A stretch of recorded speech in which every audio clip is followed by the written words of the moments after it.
Hi my lovelies, it's me, Adriel. So today, may swimming dapat kami sa Hampton. Ay, sinabi.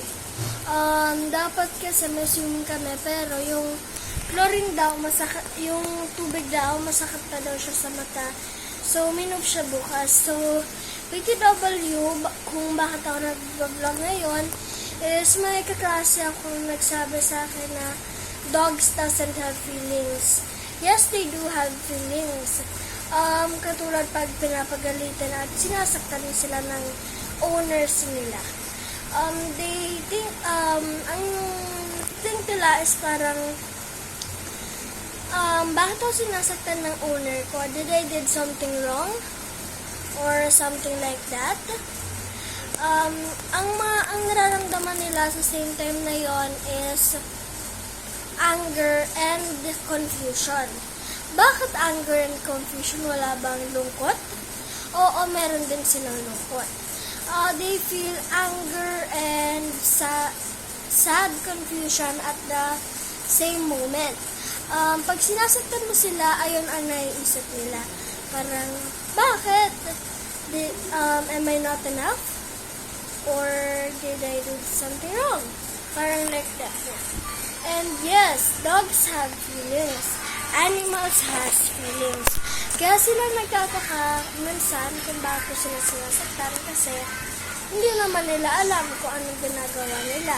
Oo, wala naman kasi sila masyadong pag-iisip. Pero yung ibang aso naman meron. Pero nag-vlog ako ngayon kasi about nga sa kanila. May nakita akong sa FB sinasaktan nila yung aso. Hindi ako makapag-comment kasi makikita siya ng parents ko. Like, i-delete mo to. Hindi siya tama. Pero, it's, pinagbabawal na yung ganun, diba? Kaya, please stop abusing animals and stop hurting them. Bata ka lang naman, kaya mo sinasabi yan kasi naaawa ka lang. Yes, naaawa din naman ako. Pero kayo, hindi ba kayo naaawa? Wala ba kayong puso?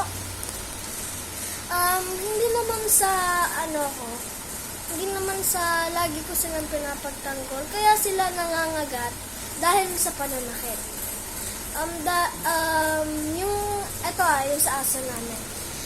Lagi siyang pinapag-groom. Pag pinapag-groom siya, nagiging matapang, lalo kaming kinakagat. And probably kaya siya nagiging matapang is nasasaktan siya. And hindi din naman kasi nila alam kung bakit sila nagaganon or pinapaganon. Ikaw ba naman kalbuhin ng walang permission? Galing pa sa'yo. Ayun nga, I do not accept to the owners that is hurting their pets, their cats, their dogs. Hindi naman sa kasi ayun nga, di ba? Dahil sila nangangagat dahil sa inyo. Lalo mo silang sasaktan, lalo ka nilang kakagatin. So, ayun lang. So, please stop abusing and stop hurting animals. So, bye-bye!